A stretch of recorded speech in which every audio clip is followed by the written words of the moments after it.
সামান্য বৃষ্টি হলেই ঘন্টার পর ঘন্টা গ্রামীণ এলাকায় বিদ্যুৎ বন্ধ সহ একাধিক সমস্যা নিয়ে কালিয়াগঞ্জ বিদ্যুৎ দপ্তরের স্মারকলিপি প্রদান করল ব্লক তৃণমূল কংগ্রেস।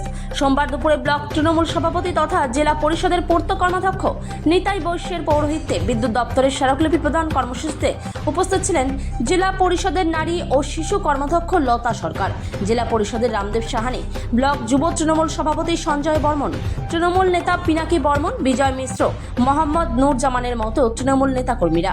বিদ্যুৎ দপ্তরের স্টেশন ম্যানেজার আলী আহমেদের হাতে স্মারকলিপি তুলে দিয়ে আলোচনায় অংশ নিয়ে বিদ্যুৎ পরিষেবা সংক্রান্ত সমস্যাগুলো সমাধানের জন্য দ্রুত পদক্ষেপ গ্রহণের আবেদন জানায় তৃণমূল। সামান্য বৃষ্টিতে গ্রামীণ এলাকায় দীর্ঘ সময় বিদ্যুৎ বন্ধ থাকা, খারাপ মিটারের বদলে হয়রানি এবং দপ্তরের কাজে অসাধু চক্রের সক্রিয়তা, রাস্তার উপর থাকা বিদ্যুৎ খুঁটি সরানোর মতো দাবি ছিল। আগামী দিনে বিদ্যুৎ সমস্যা সমাধান না হলে সাধারণ মানুষের স্বার্থে বিদ্যুৎ দপ্তরের বিরুদ্ধে বৃহত্তর আন্দোলনে নামতে বাধ্য হবে তৃণমূল কংগ্রেস বলে জানান ব্লক তৃণমূল সভাপতি তথা জেলা পরিষদের পূর্ত কর্মাধ্যক্ষ নিতাই বৈশ্য। সকল জনপ্রতিনিধিরা আজকে বিদ্যুৎ দপ্তরে এসেছিলেন, কি কারণ?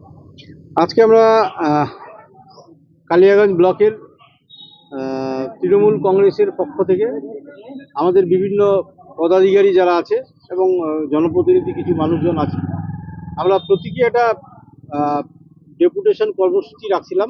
কারণ বিগত কিছুদিন ধরে আমরা দেখছি কালিয়াগঞ্জ ব্লকের যে বিশেষ করে পঞ্চায়েত এরিয়াগুলো আছে, 8টা পঞ্চায়েত আছে, এই 8টা পঞ্চায়েতের ব্যাপক বিদ্যুতের লোডশেডিং চলছে। অল্প ঝড় বৃষ্টি হলেই ঘন্টার পর ঘন্টা, সারাদিন 24 ঘন্টা ধরে পাওয়ার পাওয়া যাচ্ছে না, যার জন্য গ্রামের মানুষজন খুব অতিষ্ঠ হয়ে গেছে। যে আমরা বিগত দিনে প্রায় 3-4 বছর ধরে এই সাহেবের অধীনে আমরা ইলেকট্রিক সাপ্লাই পেয়েছি, কোথাও কখনো সমস্যা হয়নি, কিন্তু এই 3-4-5 মাস ধরে দেখতে পাচ্ছি যে ব্যাপক লোডশেডিং হচ্ছে, মানে যেটা ভাবা যায় না। যার জন্যই আজকে আমরা বাধ্য হয়ে আজকে ওনাকে জানান দিতে আসছি যে এইভাবে চলতে থাকলে আগামী দিনে বৃহত্তর আন্দোলন হবে, যেটা নিয়ন্ত্রণের বাইরে চলে যাবে। আমরা ওনাকে এটাই জানালাম যে আপনার কোথায় কি সমস্যা আছে আমাদের জানা নেই, প্রয়োজন পড়লে আপনার ঊর্ধ্বতন কর্তৃপক্ষ যারা আছে তাদেরকে জানিয়ে রাখেন। আজকে আমরা শুধুমাত্র যারা নেতৃত্বরা আছি তারাই ব্যাপারটা যাতে হাতের বাইরে না চলে যায় সেটাই জানান দিতে আসছি। তো উনি আশ্বস্ত করলেন যে বাকি যে সমস্যাগুলো উনার আছে, কাজ করতে গিয়ে যেগুলো সমস্যা উনি ফেস করছেন সেগুলো উনি জানাবেন ঊর্ধ্বতন কর্তৃপক্ষকে। আর আগামী দিনে বিভিন্ন গ্রামে গঞ্জে যে গাছ কাটা বা ডালপালা ছাটার যে ব্যাপারগুলো থাকে, যেগুলো এরা দীর্ঘদিন থেকে করছে না, সেটা ওনারা করবেন।